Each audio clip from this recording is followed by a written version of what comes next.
Ada seorang abid, ahli ibadah, zahid, orang yang zuhud, dunia tidak masuk ke dalam hatinya. Dia bernama Ibrahim bin Adham. Dia dokter penyakit hati yang merusak hati, riya, sum'ah, penyakit sombong, angkuh, takbur. Lalu datang seorang laki-laki menemui Ibrahim bin Adham radhiyallahu an, bertanya, "Wahai Tuan Ibrahim bin Adham, aku ini pelaku dosa, banyak sekali perbuatan dosa, dan aku ingin berhenti. Kira-kira apa yang kira-kira bisa membuat aku berhenti dari dosa ini?" Maka Ibrahim bin Adham menjawab, 5 bilang kau lakukan, insya Allah kau berhenti dari buat dosa. Apa itu? Yang pertama, kalau ada niat dalam hatimu ingin melakukan perbuatan maksiat, jangan makan rezeki yang diberikan Allah. Ini yang pertama. Setiap ada niat dalam hatimu ingin buat dosa, jangan makan rezeki yang diberikan Allah. Insya Allah kamu berhenti. Lama dia berpikir. Paling lama tahan tidak makan, tidak minum 2 hari. Setiap mau buat dosa, jangan makan rezeki yang diberikan Allah. Wah, jurus ampuh luar biasa dari seorang tabibul qalbi, obat penyembuh penyakit hati bernama Tuan Ibrahim bin Adham. Lalu apa lagi berikutnya? Jika engkau akan melakukan perbuatan dosa, jangan tinggal di negeri yang negeri itu milik Allah SWT. Ada niat dalam hatimu ingin buat dosa, ya, tinggallah sejauh mata memandang, carilah permukaan bumi Allah, tapi yang bukan milik Allah. Tidak ada. Lillahi ma fis samawati wa ma fil ardh.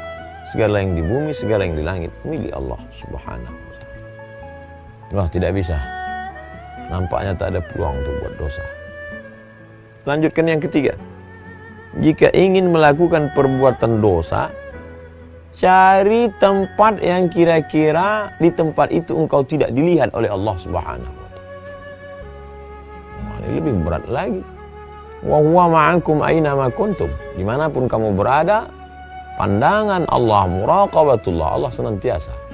Jadi kalau terlintas di hatimu ingin buat dosa, carilah di atas bukit, di tepi gunung, di tengah danau, di atas batu yang hitam, di tengah malam yang kelam.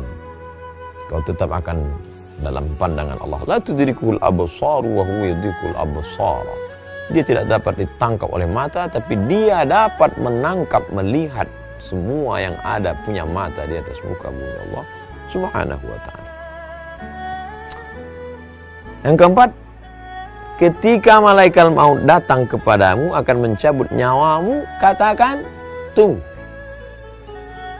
Ada dalam hatimu ingin buat dosa? Ya, silakan buat dosa. Tapi nanti ketika malaikat maut datang akan mencabut nyawamu, dapatkah engkau berkata, tunggu wahai malaikat, aku bertobat dulu?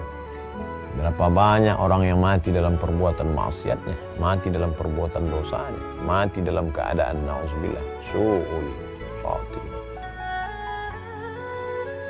Lalu kemudian yang kelima. Yang kelima ini hampir saja laki-laki itu tak lagi dapat mendengarkan ucapan Ibrahim bin Adham karena dia larut dalam tangisan. Karena betul-betul kunci pintu, tertutup peluang untuk berbuat dosa dari ucapan seorang hamba Allah. Mungkin dia tidak mendapatkan wahyu karena wahyu sudah terputus. Tapi dia diberikan Allah ilham, bisikan dalam hatinya. Yang kelima, ketika malaikat Zabaniyah datang untuk memasukkanmu ke dalam neraka jahanam, jangan engkau pergi bersama mereka. Siapa yang sanggup menolak? Ketika malaikat Zabaniyah menarik, menyeret, menggiring akan masuk ke dalam neraka, lalu kau berkata, aku tidak mau ikut dengan kalian. Siapa yang sanggup? Uli ajnihatin, malaikat makhluk bersayap, masna, 2, wa sulasa, 3, wa ruba', 4. Dan ketika sayap-sayapnya itu dia kepakkan seluas langit dan bumi, siapa yang sanggup menolak itu semua? Oleh sebab itu dia pun tersungkur dalam keadaan meneteskan air mata, takut kepada Allah SWT. Tak ada peluang untuk berbuat dosa. Renungan yang amat sangat mendalam dari dialog seorang hamba Allah yang abid, ahli ibadah, yang zahid, yang suci hatinya, bersih sehingga Allah ilhamkan ke dalam hati itu jawaban-jawaban pamungkas, sehingga tak ada peluang sama sekali. Apa pelajaran yang dapat kita ambil? Mungkin ayat-ayatnya ada, hadis-hadisnya ada, tapi untuk meramunya menjadi sebuah formula amat sangat sulit. Tapi begitu Allah bukakan hati seorang hamba, futuh, maka dapat dia menjawab dengan jawaban yang datang dari ilham yang dibisikkan oleh para malaikat, yang diberikan Allah Subhanahu wa taala, sehingga kalimat yang datang dari hati itu masuk juga ke hati.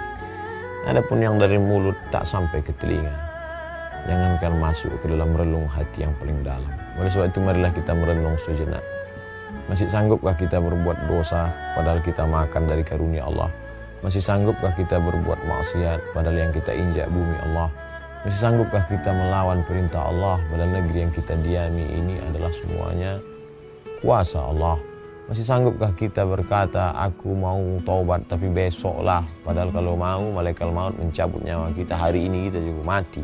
Berapa banyak orang yang mati dalam keadaan tertawa, mati dalam keadaan menonton TV, mati dalam keadaan tidur sehingga tidak terbangun lagi. Masih sanggupkah kita berkata, aku berbuat dosa tapi nantilah, padahal saat itu malaikat sudah lama mengintai kita. Oleh sebab itu merenung sejenak dari kisah orang-orang soleh. Fa'tabiru ya ulil absar, ambil pelajaran wahai orang-orang yang punya hati dan pikiran. Mudah-mudahan bermanfaat. Terima kasih. Assalamualaikum warahmatullahi wabarakatuh.